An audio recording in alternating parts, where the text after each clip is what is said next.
My name is Amelia Scott, Major, United States Air Force. At 42, they still call me Phoenix, a legend born from the ashes.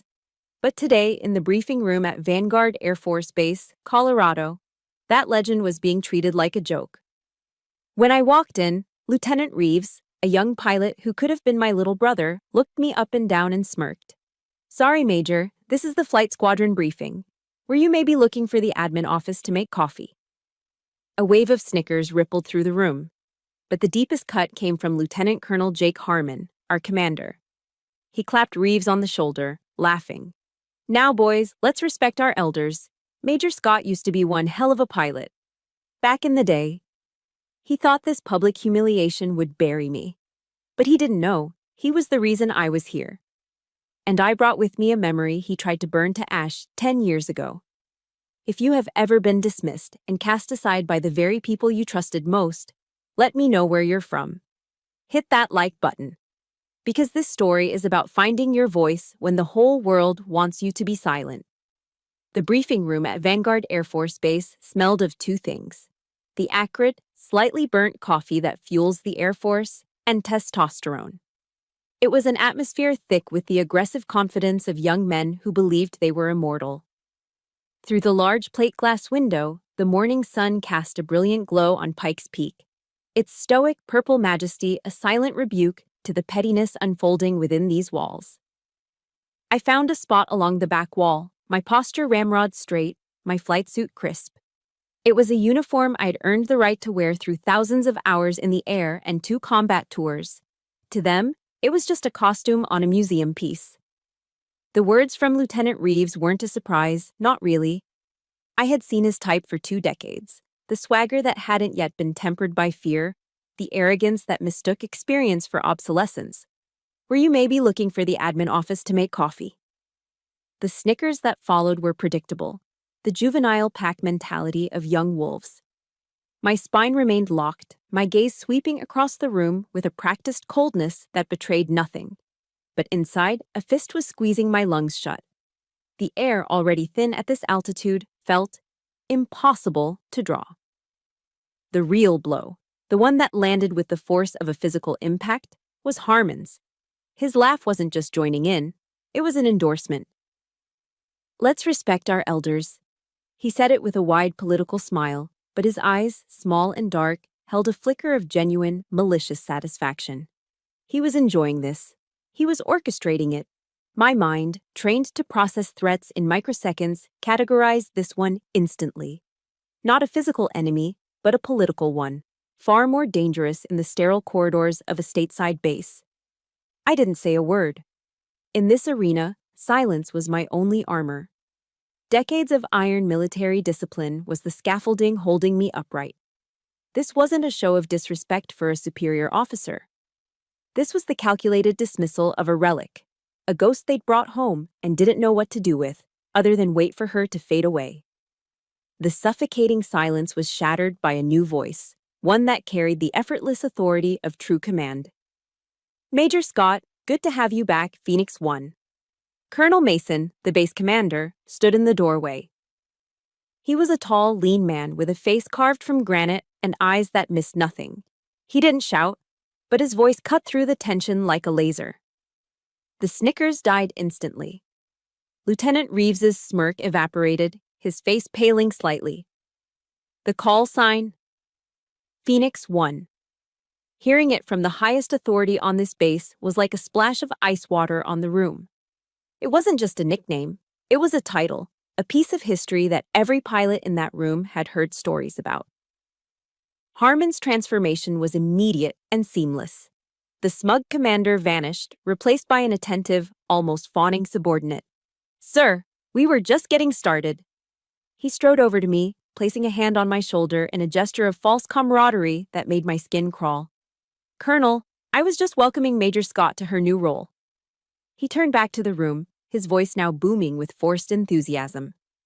"Gentlemen, for those of you who don't know, this is Major Amelia Scott. She's a legend, and she'll be serving as our new squadron safety officer." He paused, letting the title hang in the air before delivering the poisoned pill.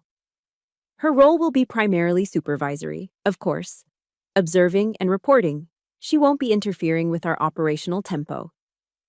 He said it so smoothly. In one breath, he acknowledged my rank while simultaneously neutering it. I was a watchdog with no teeth, a queen in a ceremonial role, allowed to watch the real knights joust from a distant balcony. I was an outsider in my own profession, by his design. After the briefing, Harmon waved me into his office. It was a shrine to his own career, walls covered in polished plaques, challenge coins displayed under glass, and strategically placed photos of him shaking hands with smiling generals. He gestured for me to sit as he moved to a small wet bar in the corner. "Drink, Amelia?" he asked, his voice now oozing a familiar, syrupy charm. He didn't wait for an answer, pulling out a bottle of Knob Creek and 2 heavy crystal glasses. The sight of the dark amber bourbon hit me harder than Reeves's insult. It was David's favorite. He poured 2 fingers' worth into each glass and handed one to me. "Welcome home," he said, settling into his large leather chair. "I imagine the last 10 years have been quiet for you. Things are faster now, more streamlined, all about performance metrics." Every word was a carefully aimed dart. Quiet life was his code for the desk jobs I'd taken, the instructor roles, the years I'd spent away from the combat cockpit after Kandahar. Faster now was his way of saying I was too slow, that I couldn't keep up. He was painting my trauma as a voluntary retirement, a flight from the pressures he now thrived on. I let the bourbon sit on the corner of his desk, untouched. My discipline held. I would not give him the satisfaction. "I'm sure I'll manage, Colonel," I said, my voice even. He just smiled, that same satisfied look in his eyes. My temporary office was exactly what I expected. A small windowless room in the basement, smelling faintly of stale air and old files. It was a closet they had cleared out, a place for things you were required to keep but hoped to forget. It was perfect. No distractions. I spent the next hour requisitioning maintenance logs for the HH-60 Pave Hawk fleet, the same model of helicopter I flew in Afghanistan. The first file that landed in my inbox was a consolidated maintenance history from our old unit, the one deployed to Kandahar. I opened it, my fingers moving methodically across the keyboard. And then, I stopped. My heart didn't just stop. It felt like it seized, the muscle clenching into a cold, hard knot in my chest. There on the screen was a digital work order, dated 10 years ago, just 2 days before the crash. The subject line was stark: "Deferral of upgrade, HH-60 Fire Suppression Warning Module." It was a request to push the mandatory software update to the end of the deployment cycle to avoid grounding the helicopters for 48 hours. And at the bottom, in the digital signature block under Approving Technical Authority, was the name Captain Jake Harmon. At that exact moment, a notification pinged softly on my screen, a new email. The sender was anonymous, the subject line blank. I clicked it open. There was only one sentence: "They don't want a phoenix, they want a canary in a cage." That night, the ghost of Jake Harmon's signature followed me home. It haunted the sterile quiet of my small, rented apartment on the outskirts of Colorado Springs. It was the key that unlocked a door I'd spent a decade trying to seal shut. Sleep didn't offer an escape, it offered a reenactment. I woke up gasping, my body drenched in a cold sweat that had nothing to do with the chill of the mountain air outside. The dream was always the same, a high-fidelity recording etched onto my soul. Kandahar, the shriek of twisting metal, the percussive, deafening boom that ripped the night apart. I could still feel the wave of heat, a physical blow that blasted through the cockpit, smelling of jet fuel, burning electronics, and something else. Something sickeningly metallic and final. I could feel the uselessness of the cyclic stick in my hand, a dead weight that no longer commanded the machine. The screams were there, a chaotic chorus of terror and pain. But in the dream, I could never hear David's voice calling my name. I only heard the sound of my own failure. For 10 years, that was where the nightmare ended, in the fire and the falling. But tonight, my subconscious added a new scene, a director's cut inspired by the day's events. As the burning wreckage of our HH-60 faded, a figure emerged from the shadows, It was Harmon. He wasn't running toward the flames to help. He was standing at a distance, watching the inferno with a face that was unnervingly calm, almost placid. His expression was a cold, flat line. My grief, a formless entity of guilt and loss for a decade, now had a face. And it was a face I had seen smiling at me over a glass of bourbon just hours before. My mind, seeking refuge from the horror, drifted back further to the moments before the ash. Back to the relentless, oppressive heat of the Afghan sun. The grit of sand was a constant companion, in our food, in our beds, between our teeth. Kandahar Airfield was a monochrome world of beige dust and beige buildings, a place where the only vibrant colors were the orange and pink streaks of the sunset. One evening, just a week or so before the crash, David and I found a quiet spot on the flat roof of a concrete maintenance building. We were sharing a Hershey's chocolate bar he'd gotten in a care package from his sister in Ohio. It had melted and reformed in its wrapper a dozen times, but it was the best thing I'd ever tasted. "You know what I'm gonna do when I get out of this dust bowl?" he said, his eyes fixed on the horizon. David Vance was a man of quiet strength, a pilot whose calmness under pressure was legendary. But when he talked about the future, a boyish excitement broke through. "Let me guess," I said, licking the melted chocolate from my fingers. "Buy a fishing boat and disappear into the Florida Keys?" He laughed, a warm, genuine sound. "Close. I'm going to open a flight school. Not for rich kids. For kids from tough neighborhoods, kids in the system. Show them there's a way up, a way out." He believed in the sky. He believed it could save people, just like it had saved him. The heavy thud of combat boots on the ladder broke the spell. It was Harmon, then a captain and our unit's senior technical officer. He climbed onto the roof, a self-satisfied smirk already in place. "Enjoying the view, kids?" he said, clapping David on the back a little too hard. He glanced at me, then looked back at David, his words seemingly a compliment, but the subtext was sharp as a razor. "You're lucky to have David as your co-pilot, Scott. He's the real strategic thinker in the cockpit." He'd always done that. With a casual phrase or a backhanded compliment, he would subtly reposition me as the sidekick, the one lucky to be there. In his world, David was the calm, strategic male pilot, and I was the female pilot. The unspoken asterisk. David, to his credit, never bought into it. He saw me as his equal, his partner. He just rolled his eyes at Harmon and handed me the last piece of chocolate. But the seed of Harmon's condescension had been planted long before his signature ever damned us. The memory shifted again, closer to the end. The image was so clear it felt like I could reach out and touch it. We were in the cramped maintenance hangar, the air thick with the smell of grease and oil. David was holding a thin sheaf of papers, his brow furrowed with a frustration that was rare for him. It was a technical report he'd written himself, full of jargon and data charts. But the conclusion was simple. He believed there was a latent flaw in the fire warning system's software. A glitch that could cause a catastrophic delay between an engine fire and the alert in the cockpit. "I already submitted this to Harmon," he told me, his voice tight with annoyance. "You know what he said?" I shook my head. "He said it was a minor software anomaly." David spat the words out like they were poison.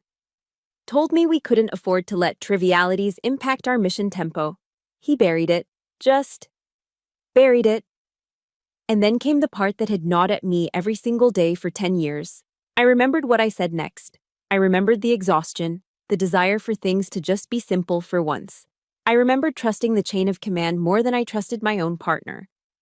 "He's the tech expert, David," I had said, trying to be reassuring. "If he's not worried, we shouldn't be. Don't sweat it. Don't sweat it." The regret was a physical thing, a cold weight in the pit of my stomach. I had dismissed his concern. I had sided with the system, with Harmon's smug confidence.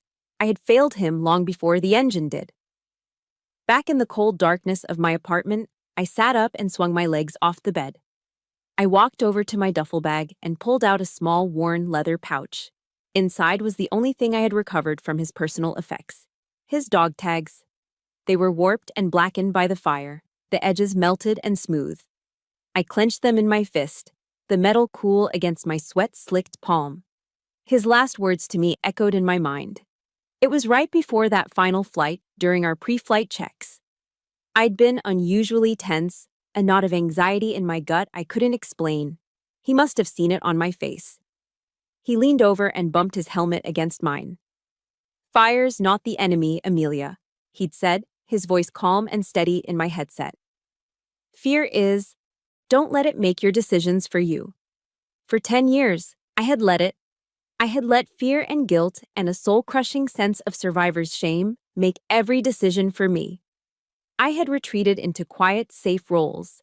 I had allowed the legend of the Phoenix to become just that, a story about someone I used to be.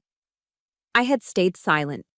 But now, sitting in the dark, clutching the last remnant of the best man I ever knew, something shifted.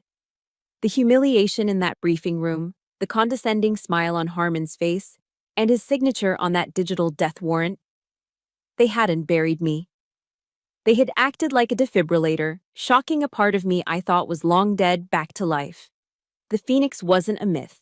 It was a promise. And it was time to rise. I wouldn't hide anymore. I would find justice for David, even if I had to burn Harmon's entire world to the ground to get it. The morning after my vow to David, I began my war. But this war wasn't fought with helicopters and missiles. It was fought with paperwork. It was a slow, soul-crushing battle against an enemy far more insidious than any insurgent: military bureaucracy. My objective was simple. I wanted the maintenance and performance logs for the new Skyguard simulation program, the same one Harmon was so proud of. My first request was met with a polite, automated denial. "Access requires squadron commander's signature." Fine. I filled out a new form, citing my authority as squadron safety officer, and routed it to Harmon's office. The response came back 3 days later. "Request denied. Documents classified above your clearance level." A blatant lie. I had one of the highest security clearances on the base. I tried a different approach, requesting anonymized system data instead of specific pilot logs. The answer was different, but the result was the same. System currently undergoing software upgrades. Data unavailable. Harmon had built a fortress of administrative red tape around his squadron, and I was on the outside, throwing pebbles at the walls. The other officers in the command wing started treating me like I was radioactive. Their conversations would stop when I entered the break room. Their eyes held a mixture of pity and annoyance. I was no longer Major Scott, the legendary Phoenix. I was the ghost of Kandahar. The inconvenient woman digging up a past everyone wanted to keep buried. I was a disruption to the smooth, efficient machine Harmon had built, and the machine was closing ranks to protect itself. The isolation was exhausting. My days became a monotonous cycle of submitting forms, being denied, and re-strategizing. My nights were spent alone in my apartment, listening to Brené Brown audiobooks on my phone. Her voice, calm and reassuring, was a lifeline in the silent void. I'd listened to her talk about the power of vulnerability, and one phrase kept replaying in my head. Vulnerability is not weakness. It's our greatest measure of courage. It felt like a foreign concept. In my world, vulnerability was a liability that could get you killed. But here, in this quiet war, maybe it was the only weapon I had left. A week into my paper-pushing campaign, I was assigned to supervise a simulation run for Lieutenant Reeves. I sat at the safety officer's console, a secondary station behind the main simulation techs, watching the virtual cockpit on my monitor. Reeves was flying a complex mountain rescue scenario. For all his arrogance, the kid could fly.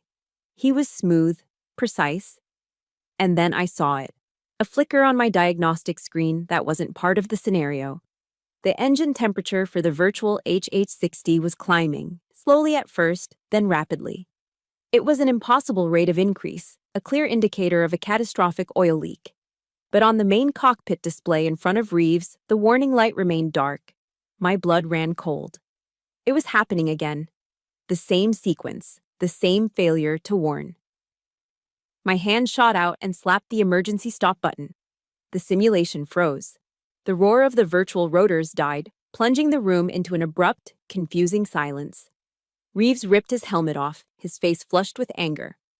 "What the hell, Major? I was in the middle of a critical maneuver. Before I could answer, Harmon was there, appearing as if from nowhere. He glanced at my screen, then at the main display, his face a mask of bored indifference. "Just a minor software bug, Lieutenant," he said, his voice calm and dismissive. "Reset the scenario and continue." "Sir," I said, standing up, my own voice tight but controlled. That wasn't a bug. The engine was overheating. The warning system failed to activate. Harmon turned to look at me, and his eyes were like chips of ice. He wasn't speaking to me as a fellow officer. He was speaking down to a hysterical patient. "Major, let's not let our personal history cast a shadow on the training of these young men." He leaned in, lowering his voice just enough so only I and the techs nearby could hear. "Don't let your ghosts fly the simulator." It was a public execution of my credibility. He had taken my deepest trauma and twisted it into a weapon, using it to paint me as unstable, unreliable. He dismissed my professional judgment as a symptom of PTSD in front of the very pilots I was supposed to protect. I saw the look in their eyes change from confusion to a kind of smug understanding. Oh, that's what this is, the old pilot who cracked. I just stood there, my jaw clenched, the silence my only defense. That evening, I couldn't face the thought of my empty apartment. I drove to a small, all-American diner just off the highway, the kind with cracked red vinyl booths and a jukebox that probably still played Elvis. I ordered the meatloaf special. It came out dry and overcooked, sitting in a pool of greasy gravy, but I barely noticed. I was just pushing the food around my plate, the scene from the simulator replaying in my head. I felt utterly alone, completely defeated. "Major Scott?" The voice was so quiet I barely heard it. I looked up. It was Airman First Class Kara Goyan, one of the young simulation technicians. She couldn't have been more than 20, with wide, nervous eyes and hands that fidgeted with the hem of her uniform. "At ease, Airman," I said, my voice hoarse. She swallowed hard, glancing around the diner as if expecting Harmon to materialize from the kitchen. "Ma'am," she whispered, leaning closer. "What happened today?" "In the sim. It wasn't a software bug." I froze, my fork halfway to my mouth. "Someone overrode the warning thresholds," she said, the words tumbling out in a rush. "They're coded to trigger much later, to make the simulations run smoother, I guess." Before I could ask another question, she straightened up, her face pale with fear. "I have to go." She turned and practically fled from the diner, leaving me staring after her. My gaze fell to the table. She had left her paper napkin behind. I picked it up. It felt heavy. Tucked inside the folds was a tiny black flash drive, a silent act of rebellion. If you've ever been in a position where you saw something wrong and a younger colleague, someone with everything to lose, was the one who bravely stepped up, I want you to hit that like button for them. Let's show some support for the quiet courage that holds the world together. And in the comments, just type the word courage if you believe one small act can change everything. Back in my apartment, I plugged the USB into my personal laptop. It was a risk, but I had to know. The drive contained a handful of files, raw system logs, lines of code, and a time-stamped event journal from the simulation. It was all there, clear as day. A manual override of the safety parameters logged under an administrator's account just minutes before the simulation began. Kara had given me the smoking gun. She had put her entire career, her future, in my hands. I thought of Brené Brown's words again. Courage is showing up and letting ourselves be seen. Kara, a young airman with everything on the line, had shown up. She had let me see the truth. Now it was my turn. I had to be worthy of that trust. I had to be her shield. Trust is a fragile currency in the military, easily spent and hard to earn. Kara Goyan had handed me a fortune, and I knew I had to protect her investment. I sent her a coded, single-word text. Sunrise. And then a map pin. I chose a place that was public, yet offered privacy. The Perkins Central Garden Trail at Garden of the Gods. No one would think twice about two servicewomen out for an early morning hike. The dawn was spectacular. The first rays of sun ignited the colossal red sandstone formations, setting them ablaze against a crisp, cobalt blue sky. The air was thin and cold, smelling of pine and damp earth. I saw Kara waiting for me near the base of a towering rock spire. She was shivering, though I couldn't tell if it was from the cold or from fear. "You did a brave thing, airman," I said, my voice low. She hugged her arms to her chest, her breath coming out in white puffs. "I almost didn't," she confessed, her voice trembling slightly. "After you left the sim room, Colonel Harmon kept the lead tech and me behind. He told the tech to calibrate the safety parameters. He said we needed to optimize training time and cut down on nuisance warnings." She looked up at me, her young face a portrait of conflicted duty. "It's wrong, ma'am. I joined the Air Force because my dad was a crew chief. He always said the machines have to be perfect because the lives inside are priceless. What Colonel Harmon is doing, it feels like a betrayal of that. I saw in her a younger version of myself, idealistic, fiercely committed to doing the right thing, and terrified of the consequences. I thought of Brené Brown's idea of daring greatly, of stepping into the arena and allowing yourself to be seen. This young airman had just stepped into a very dangerous arena. It was my duty to make sure she wasn't alone. I put a hand on her shoulder, my grip firm and reassuring. "You're not betraying anything, Kara. You're honoring it. You have my word. I will protect you. We're going to get through this together." It wasn't just a promise from a major to an airman. It felt like a promise from an older sister, a commitment I hadn't realized I was capable of making. Later that week, I was on the observation deck overlooking the flight line, monitoring a live fire training exercise. Lieutenant Reeves was in the lead helicopter. He was pushing the envelope, executing a series of aggressive, high-speed maneuvers through a canyon course. Too aggressive. I saw him misjudge a turn, his rotor wash kicking up a blinding cloud of dust as his tail swung dangerously close to the canyon wall. The radio crackled with the panicked voice of his co-pilot. "Watch your six, Reeves. You're too close." But Reeves was fighting the controls, overcorrecting. Instinct took over. I keyed my mic. My voice was calm, cutting through the static. "Reeves, Phoenix 1, stop fighting the skid. Ease off the collective, nose down 5 degrees. Let the aircraft stabilize itself." There was a moment of silence on the radio. He could have ignored me. He could have told the old relic on the ground to stay out of it. He didn't. I watched on the monitor as he followed the instructions precisely. The helicopter settled, the wobble disappeared, and he smoothly exited the canyon. When his team landed, Reeves climbed out of the cockpit, his face pale under his helmet. He walked past the ground crew, his path taking him right by me. He didn't say a word. He didn't even make eye contact. But as he passed, he gave a short, almost imperceptible nod. It wasn't an apology, and it wasn't gratitude. It was something else. A flicker of respect. A crack in the wall of his prejudice. It was a start. That night, I was standing in my kitchen, about to grill a piece of chicken for a lonely dinner of one. My meal prep was Spartan and efficient. A 6-ounce chicken breast and a cup of steamed broccoli. The doorbell rang, a sound so unexpected it made me jump. I opened the door to find Kara Goyan standing there, shifting nervously from foot to foot. In her hands, she held a large, greasy, gloriously fragrant box from Pizza Hut. A 2-liter bottle of Coke was tucked under her other arm. She stammered, holding the box out like an offering. "I just thought, maybe you shouldn't have to eat dinner by yourself, Major." My throat tightened. For a moment, I couldn't speak. A simple act of kindness, of human connection, felt so overwhelming it nearly brought me to my knees. "Come in, Kara," I finally managed to say. We didn't bother with plates. We sat on the floor of my sparsely furnished living room, cross-legged, leaning against the couch.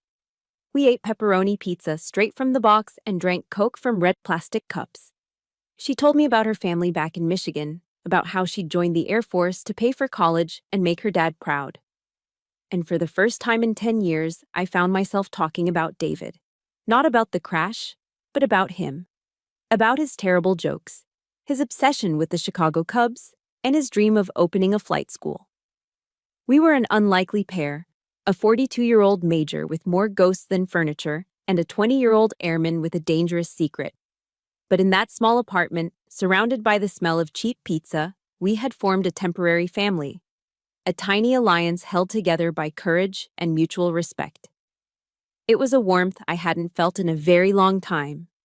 The warmth didn't last. The next morning, I walked out to the parking lot and found my Ford F-150 tilted at a strange angle. I got closer, and my stomach dropped. All 4 tires had been slashed, the rubber sliced open with deep, vicious gashes. There was no note. There were no witnesses. But the message was as clear as a direct order. Harmon knew. He knew I was digging, and he was done with subtle warnings and office politics. This was an escalation. This was a threat. I stood there in the cold morning air, looking at the violation of my property, my personal space, but I didn't feel fear. I felt a strange, cold clarity. The fire he was trying to extinguish inside me, the one Kara's courage had helped reignite, was now burning hotter than ever. He thought this would scare me off. He had no idea what he had just unleashed. The summons came the next morning, not as a polite email or a phone call, but as a young, stone-faced airman appearing at my basement office door. "Major Scott, Lieutenant Colonel Harmon wants to see you in his office. Immediately." There was no room for discussion. This wasn't a request, it was a command. Walking into Harmon's office felt like stepping into a courtroom where the verdict had already been decided. He was seated behind a massive oak desk that looked like it had been carved from a fallen giant. The desk, and the entire room, was his fortress. The walls were a calculated display of power, framed degrees, medals gleaming in shadow boxes, and a dozen photos of him smiling alongside powerful men with stars on their collars. He was the king on his throne, and I was the subject being called to account. He gestured to the chair opposite him, a warm, disarming smile on his face. This was the first stage of his attack, the classic psychological tactic of a predator. Lull the prey into a false sense of security.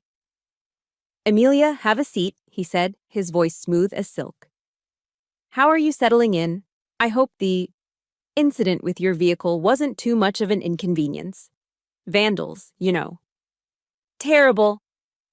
He feigned concern, but his eyes were watching me, gauging my reaction.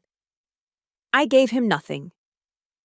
I simply sat, my back straight, my hands folded calmly in my lap. "I was just reviewing your file again," he continued, leaning back in his chair. "Remarkable career. Truly. Your experience is invaluable to us, which is why I'm a little concerned." This was it, the pivot. He had offered the honey, now came the venom. He slid a thin manila folder across the polished surface of the desk. It stopped a few inches from my hands. I didn't need to open it. I knew what it was. The letterhead was from the Walter Reed National Military Medical Center. It was my psychological evaluation from 10 years ago, the one that detailed every nightmare, every panic attack, every raw nerve exposed after the crash. "I know what you've been through, Amelia," he said, his voice dripping with a thick, artificial sympathy that made my stomach turn. "Post-traumatic stress is a hell of a thing, a terrible thing. It can make us see connections that aren't there, threats that don't exist." He leaned forward, his elbows on the desk, adopting the posture of a caring therapist. "You've been under a lot of stress. You're asking for old files, seeing phantom failures in the simulators. Maybe you're letting your emotions cloud your judgment. It happens to the best of us." The audacity of it was breathtaking. He was weaponizing my pain. He was taking the deepest wound of my life and attempting to use it as a tool to discredit me, to paint me as an unhinged woman haunted by her own demons. He wasn't just dismissing my concerns, he was trying to invalidate my sanity. Every word was a calculated piece of gaslighting designed to make me doubt myself, to make me feel small and broken. The rage that had been simmering inside me began to burn with a cold, clear intensity. I met his gaze and held it, my silence a shield against his poison. My refusal to crumble seemed to frustrate him. The mask of the concerned commander slipped, and the predator underneath emerged.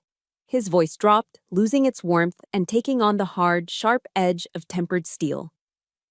"Listen to me, Scott," he hissed, the use of my last name, a a deliberate act of distancing. This is my squadron, my program. You do your paperwork, you fill your square, and you stop digging up things that are meant to stay buried. Is that clear? I remained silent, my eyes locked on his.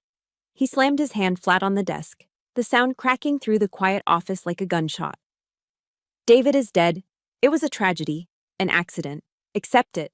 Don't make me bury your career right alongside his memory. There it was, the explicit threat. He was holding my entire life's work hostage. He would use that file, twist its clinical language into a narrative of instability, and have me medically discharged. He would strip me of my rank, my honor, my very identity as a soldier. He was threatening to take the one thing I had left. The name, Phoenix, would be reduced to a cautionary tale about a pilot who couldn't handle the pressure. He would erase me. Something inside me snapped, not in a loud, explosive way, but in a quiet, profound shift of tectonic plates. The fear, the guilt, the decade of self-doubt, it all fell away, burned to ash by the sheer force of his malice. All that was left was a core of pure, unyielding resolve. A verse I hadn't thought of since I was a child in a Midwest church pew rose in my mind, clear as a bell. Yea, though I walk through the valley of the shadow of death, I will fear no evil. I slowly rose to my feet, not breaking eye contact. The act of standing shifted the power dynamic in the room. Now I was looking down at him. You're wrong about one thing, Colonel, I said. My voice was quiet, but it carried an authority that made him flinch. It was the voice of a commander, not a victim. I wasn't buried in the ashes of Kandahar, I continued, each word carefully chosen, precise. I was forged in them. I was reborn. And this time, I will not let you, or anyone else, light the match. I let the words hang in the air for a beat, watching the shock and fury bloom on his face. You can walk through your own valley of shadows, Harmon, I said. But I will not be afraid. I turned my back on him, the ultimate dismissal, and walked out of his office, my steps even and measured. I didn't look back. I didn't need to. The war was no longer a quiet one. The battle had been declared. The day of Lieutenant Reeves's final check ride felt less like an evaluation and more like a coronation. The control room for the advanced simulator was packed. Harmon was there, of course, along with several other senior officers, all gathered to witness the success of his prized pilot and his cutting-edge training program. I was relegated to the safety officer's console in the corner, a designated observer with no official input. My presence was a formality, a box to be checked. Harmon was in his element, holding court. He stood behind Reeves's chair, a hand on the young pilot's shoulder, projecting an aura of smug satisfaction. Reeves, fueled by this confidence, was flawless. He moved through the initial scenarios: in-flight refueling, low-altitude troop insertion, bad weather navigation. With a fluid, almost arrogant grace. From the corner of my eye, I could see Harmon glance in my direction every few minutes, a triumphant smirk playing on his lips.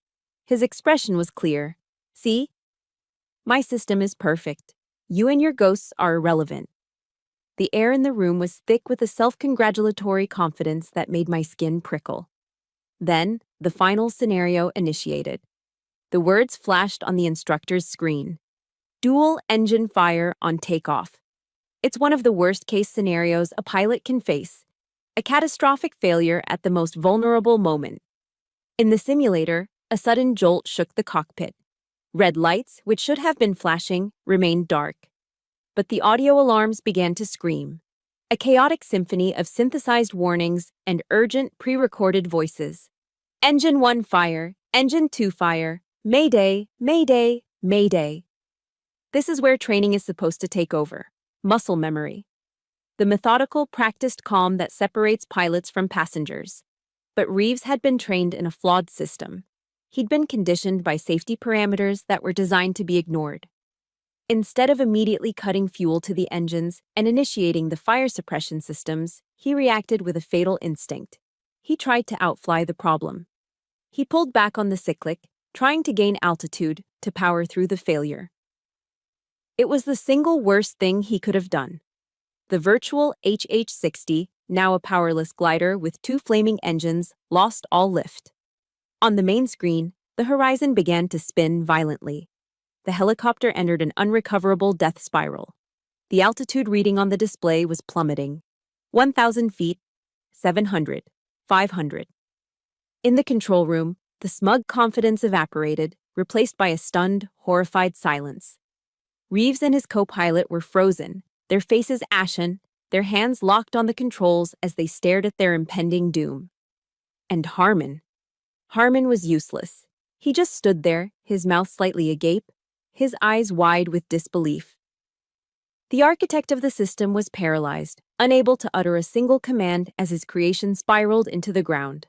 There was no time to think, only to act. The ghosts inside me didn't just fly the simulator, they took command. I have control. The words ripped from my throat, a command forged in the crucible of real fire and real fear. It wasn't a request, it was an announcement. In 2 long strides, I was at the main instructor's console.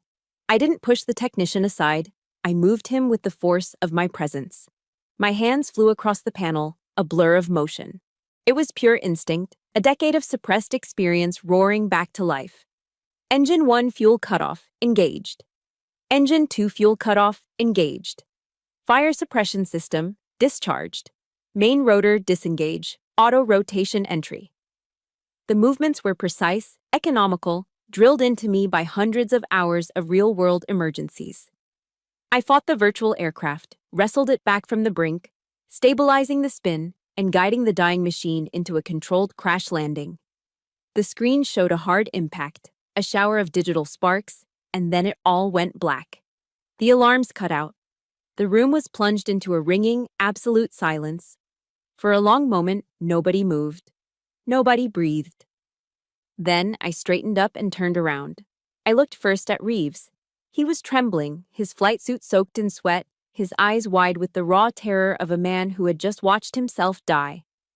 Then I looked at Harmon. His face was a mask of disbelief and fury. "You just killed your entire crew in a simulation, Lieutenant," I said. My voice was devoid of emotion, as flat and final as a coroner's report. In the real world, you don't get a second chance.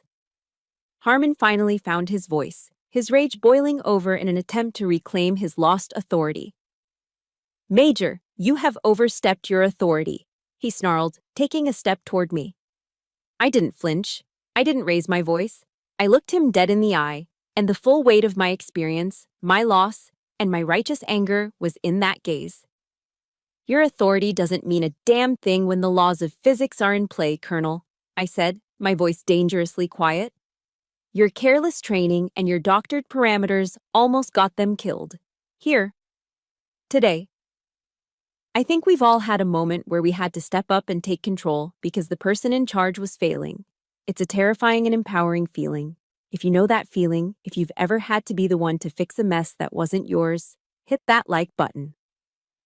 Let's acknowledge that quiet strength. And in the comments, I just want you to write one word: Phoenix. Because sometimes you have to rise up and take command. I let my eyes sweep across the faces of the other senior officers who were now staring at Harmon, then back at me, a new understanding dawning in their expressions. The silence in the room was my closing argument. I was no longer the observer, I was the judge. In combat, you learn about something called the OODA loop. Observe, orient, decide, act. It's a process for making critical decisions under fire. For the last 10 years, I had been stuck, endlessly observing my own grief. But after the simulator incident, the loop was finally re-engaged. I was no longer just reacting. I was planning. Observe. Harmon made his first critical mistake less than an hour after the failed check ride. An official memo was circulated stating that the simulator room was being sealed for unscheduled diagnostics. He then formally declared that the system logs from the test had been corrupted by a random data glitch. It was a clumsy, arrogant attempt at a cover-up. He assumed his authority was enough to make the problem disappear. Orient. That evening, Kara met me in a darkened corner of the base library.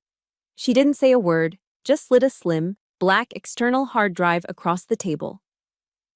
I had a feeling he'd try to wipe it, she whispered, her eyes darting around the empty room. I enabled the remote backup protocol the second you hit the emergency stop. It's all there, ma'am. The entire session, every keystroke, including the admin command to delete the primary log file, time-stamped 5 minutes after the room was cleared. Harmon's cover-up had just become my Exhibit A. The next day, I got a text from an unknown number. Fallen Firefighter Memorial, noon, Reeves. The memorial in Colorado Springs is a solemn, quiet place. Bronze statues of firefighters stand frozen in acts of heroism, a permanent tribute to those who run toward the flames. The air is heavy with respect and remembrance. It was the perfect place for a confession. I found Reeves standing before a granite wall etched with the names of the fallen. He looked like he hadn't slept. The swagger was gone, replaced by a deep, weary shame. He didn't look at me when he spoke. I was wrong, Major, he said, his voice quiet and rough. Everything I thought, everything they said about you. I was a damn fool. He finally turned to face me, and his eyes were filled with a humility that only a near-death experience can teach. You saved my life yesterday. I saw my own name on a wall just like this one. He took a deep breath. Harmon called me into his office last night. He had a prepared statement for me to sign. It said the crash was caused by a sudden and unpredictable system malfunction. He wanted me to be his star witness, to lie for him. What did you do? I asked. I told him I wouldn't, Reeves said, a flicker of his old defiance returning. I told him I would only report what actually happened, that his training was flawed, and your intervention was the only reason I'm still standing here. He had just signed up for the fight. He was no longer just a pilot, he was now my star witness. Decide. That night, armed with Kara's hard drive and Reeves's testimony, my course of action was clear. Harmon's current negligence was proven. But to dismantle his career, I needed to connect it to the past. I had to prove this wasn't a recent mistake, but a pattern of behavior. I needed to find David's ghost in the machine. Kara and I turned my small apartment into a digital forensics lab. Fueled by coffee and the pizza she'd brought over, we spent the entire night digging through the massive, labyrinthine archives of the Air Force Maintenance Database. Using my old security credentials, which thankfully were still active, we began the search. It was like looking for a single grain of sand on a vast beach. We searched for Harmon's name, for our old unit number, for any maintenance reports on HH-60s in the Kandahar sector during our deployment. For hours, we found nothing but dead ends and redacted files. Then, around 3 a.m., I had an idea. I stopped searching for the problem and started searching for the solution. I typed in a new set of keywords: Vance, D, and fire suppression analysis. The system churned for a moment, and then a single file appeared on the screen. It was an old technical report, buried under layers of administrative archiving. My heart hammered against my ribs. The title read, Vulnerability Analysis of the HH-60 Fire Warning Module. The author, Captain David Vance. And at the bottom of the first page, 2 stark, brutal words in a digital stamp. Status, denied. Denying. Officer, Captain Jake Harmon. We had found it. The smoking gun. David's voice, preserved in the cold, precise language of a technical report, reaching out across a decade of silence. It was the irrefutable proof that Harmon knew. He had known there was a risk, and he had buried it to protect his mission tempo. He had traded David's life for a clean progress report. Act. The next afternoon, I saw Harmon walking across the main parade ground, chatting amiably with another officer. The time for hiding was over. The time for fear was over. I changed my path to intercept him. He saw me coming, and his easy smile tightened. He dismissed the other officer and stood waiting for me, his arms crossed, a look of defiant arrogance on his face. This wasn't his office. He had no desk to hide behind. Here, we were just 2 officers on a patch of open ground. I stopped a few feet from him. I didn't raise my voice. I didn't show him the hard drive or the printout of the report. I gave him just one simple sentence, delivered with the cold weight of absolute certainty. I found David's report. For a split second, the mask of the confident commander disintegrated. I saw raw, undiluted panic in his eyes. His face went pale. The change was so fast it was almost imperceptible, but I saw it. He recovered quickly, his expression hardening into a venomous sneer. The pretense was gone. "You have no idea who you're messing with, Scott," he hissed, his voice a low, dangerous growl. "I will destroy you. I will tear you down until there is nothing left." I looked at this man, this hollow shell of ambition and deceit, and I felt nothing but a profound, cold pity.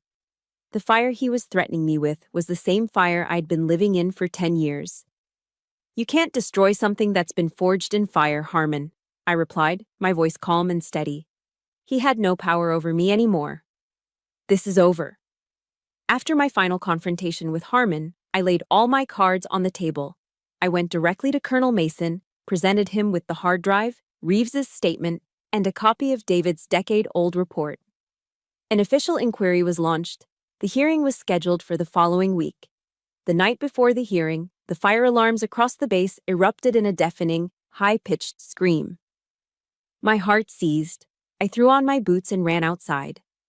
A sickening orange glow was pulsing against the night sky, coming from the direction of the main hangar complex, the hangar that housed the simulators. When I got there, it was chaos. Fire trucks were screaming across the tarmac, people were shouting, and thick black smoke was pouring from the hangar doors. Then, I heard a cry that cut through the noise. "Reeves is still in there." He went back in to double-check the server racks. Everyone froze, a crowd of helpless spectators watching the inferno. But I didn't see a wall of fire. I saw Kandahar. I saw an old ghost, an old failure. And I knew, with absolute certainty, that I would not let it happen again. There was no thought. There was only instinct. I grabbed a portable fire extinguisher from a nearby truck and plunged into the smoke-filled hangar without a second's hesitation. The heat was a living thing, searing my lungs, blistering my skin. Through the choking blackness, I found him. Reeves was on the floor near the server room, unconscious, overcome by the smoke. I hooked my arms under his and began to drag him, my muscles screaming in protest, my lungs burning. This time, I faced the fire. And this time, I brought my pilot home. My actions that night, the base newspaper later said, turned me from the troublemaker into the hero. But I knew the truth. I was just a pilot refusing to lose another wingman. The formal hearing took place in a sterile, wood-paneled conference room that felt more like a tribunal. It was presided over by a visiting one-star general, a man with a reputation for being tough, but fair. Harmon sat at one end of the long table, flanked by a legal officer. He looked composed, confident, ready to manipulate this system just as he had manipulated everything else. I sat at the other end, my left hand lightly bandaged from the burns. I wasn't there to plead or to persuade. I was there to present facts. One by one, I laid out the evidence. I presented the maintenance logs for the simulator, showing the clear pattern of overridden safety parameters. I submitted the external hard drive with the untampered data from Reeves's failed check ride, a perfect record of the crash Harmon had tried to erase. And then I placed the printout of David's report on the table. "And this, sir," I said, addressing the general, "is a technical analysis written 10 years ago by Captain David Vance, identifying the exact software flaw that led to the deaths of him and his crew. A report that was denied by then-Captain Jake Harmon." Harmon's lawyer jumped to his feet. "Objection. This is conjecture. Colonel Harmon made a judgment call based on the data available at the time. The Major is connecting unrelated incidents, driven by her own well-documented personal trauma regarding the events in Kandahar." Harmon leaned into his microphone, his face a mask of solemn reason. "Sir, this is simply a tragic case of administrative oversights being misinterpreted by a grieving officer. My record and the performance of my squadron speaks for itself." He was so smooth, so believable.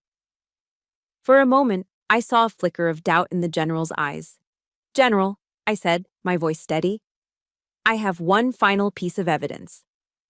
On cue, the door opened and Airman Kara Goyan walked in. She was now under official witness protection and carried herself with a new, quiet confidence. In her hands was the simulator's black box recorder, recovered intact from the fire. "Airman Goyan," Please present the item to the general.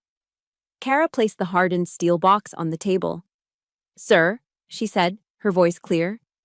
In recovering the primary data, I found a corrupted audio file in an archived log from our unit's time in Kandahar.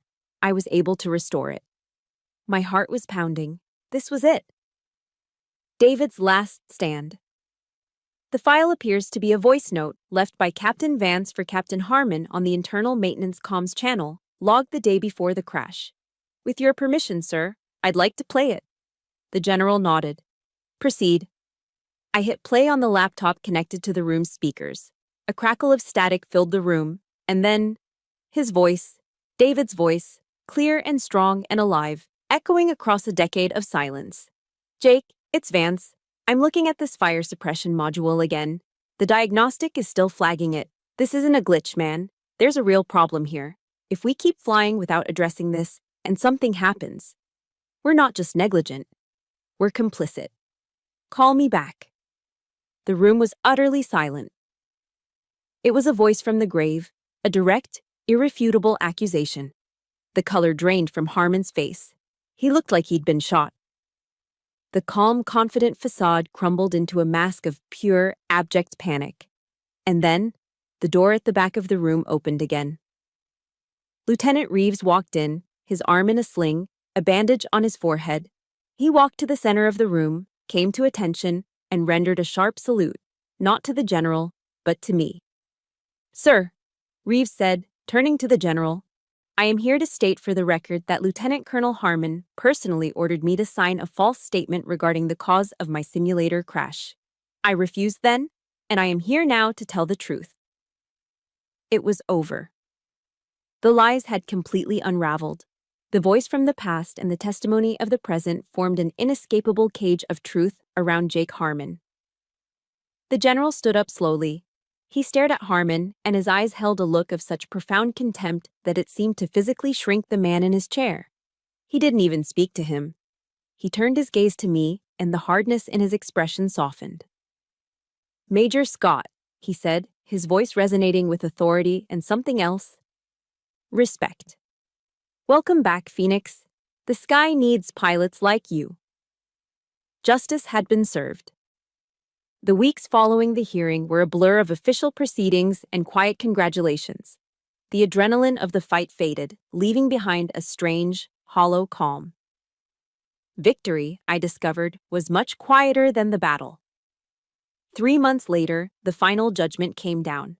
Jake Harmon was found guilty on multiple counts, including dereliction of duty and conduct unbecoming an officer. He was stripped of his rank and dishonorably discharged. The day of his court-martial, I didn't go. I had no desire to witness his downfall. My victory wasn't seeing him broken, it was seeing the truth acknowledged. His fate was just a footnote. The good guys won, too. Kara was promoted to senior airman ahead of schedule and awarded the Air Force Commendation Medal for her integrity and courage. She was transferred to a top-tier cyber warfare unit, her talents finally recognized. Reeves, after recovering from his minor injuries, returned to flight duty a different man. The arrogance was gone, replaced by a quiet humility and a fierce dedication to his craft. He would stop by my office sometimes just to talk, not about the past, but about the future of flight safety. A fragile, respectful friendship began to grow. Then came the offer from Washington. The top brass, eager to turn a public relations disaster into a story of heroism, offered me a prestigious position at the Pentagon. It was a fast track to a full colonelcy, a corner office, a comfortable and powerful end to a turbulent career. It was the dream of so many officers. I thought about it for a week. I pictured the polished hallways, the endless meetings, the political games played far from the smell of jet fuel and the roar of engines. I had seen the system from the inside, seen how men like Harmon could thrive in the shadows of bureaucracy. I knew that real change didn't happen in those sanitized, powerful offices. It happened on the flight line. It happened in the briefing rooms. It happened in the hearts of young pilots. I respectfully declined the Pentagon's offer. Instead, I made a counter-proposal, a bold one. I asked for command of the training squadron at Vanguard. I asked for the authority to tear down Harmon's flawed program and rebuild it from the ground up. based on the principles of integrity, transparency, and the hard-won lessons of the past. To my surprise, they agreed. One cool evening, as the sun began to set behind the Rockies, I drove to the cemetery at the Air Force Academy. David's grave was on a gentle slope, marked by a simple, elegant white headstone. I had avoided this place for a decade. It felt too final, too quiet. But now it just felt peaceful. I sat on the grass beside the cold stone, the silence broken only by the whisper of the wind through the ponderosa pines. I didn't cry. The time for tears was long past. I just sat there and talked to him, my voice a low murmur. I told him about Harmon, about the simulator, about Kara and Reeves. I told him how his voice, his words from a decade ago, had been the key that unlocked everything.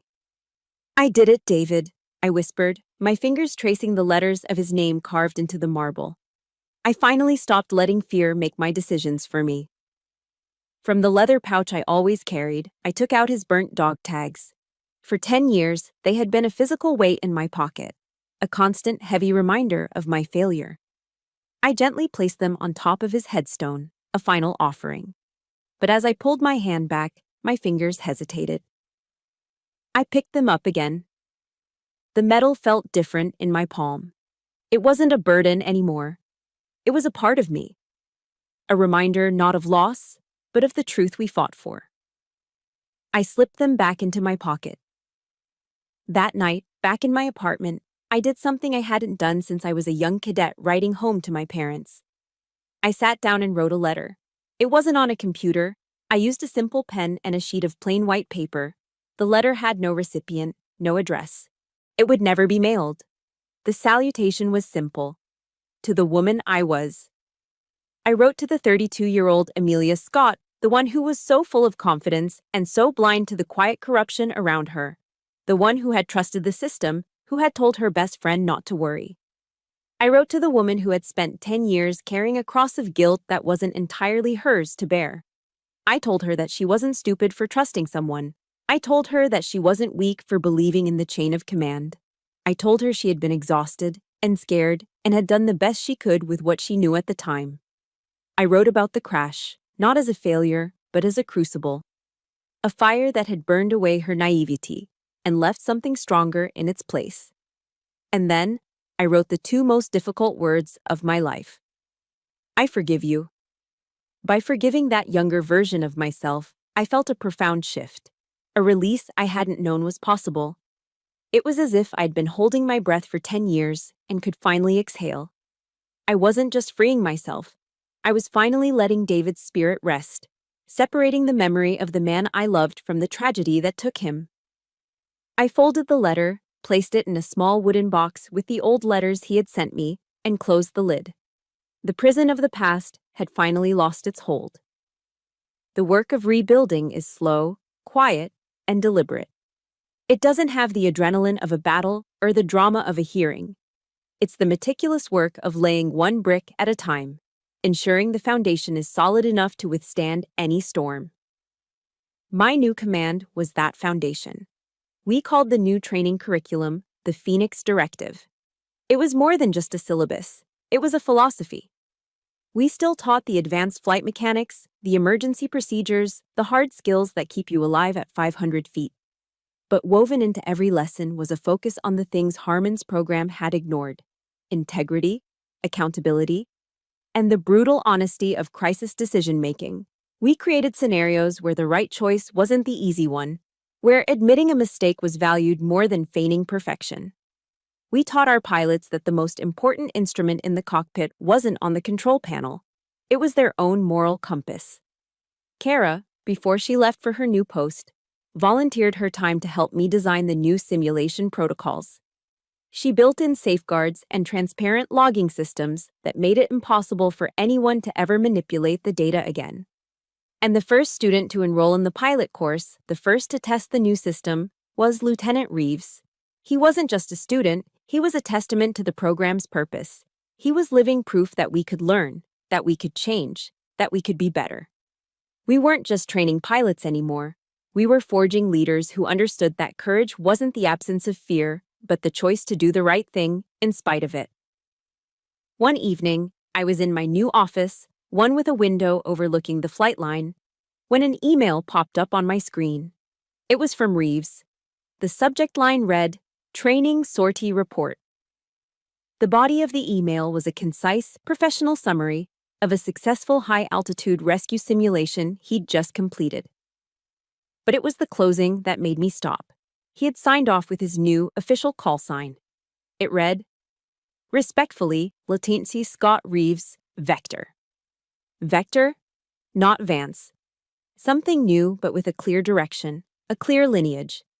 The name honored the past without being trapped by it.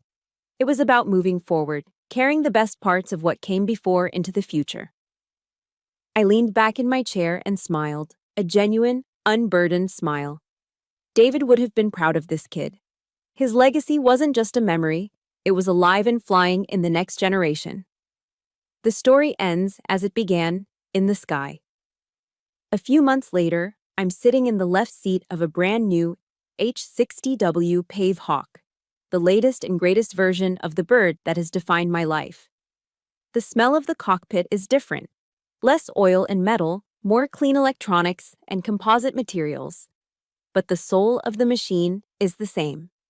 To my right, in the co-pilot seat, is Reeves. We're conducting his final evaluation flight together. Before we start the pre-flight checklist, I reach into my flight suit pocket and pull out David's dog tags.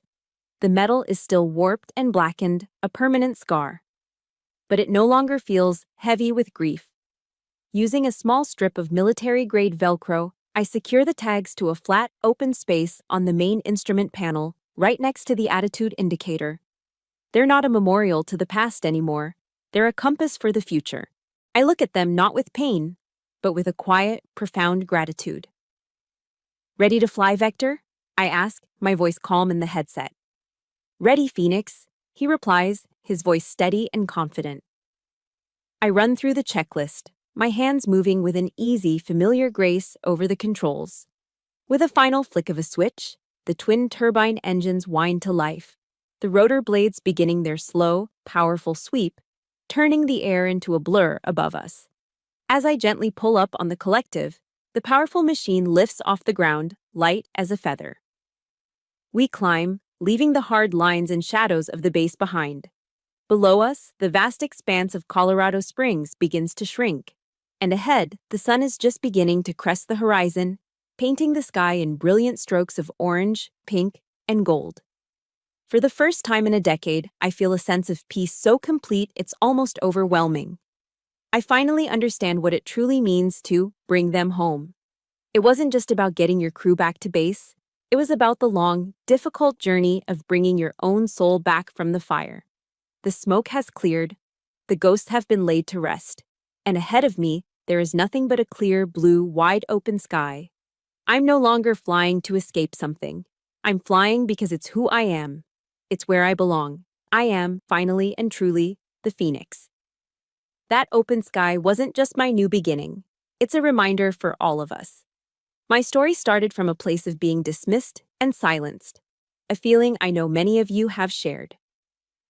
If this journey has resonated with you, if it has given you a piece of strength to find your own voice, that is the greatest mission I could ever hope to fly. Thank you for being my wingman on this journey.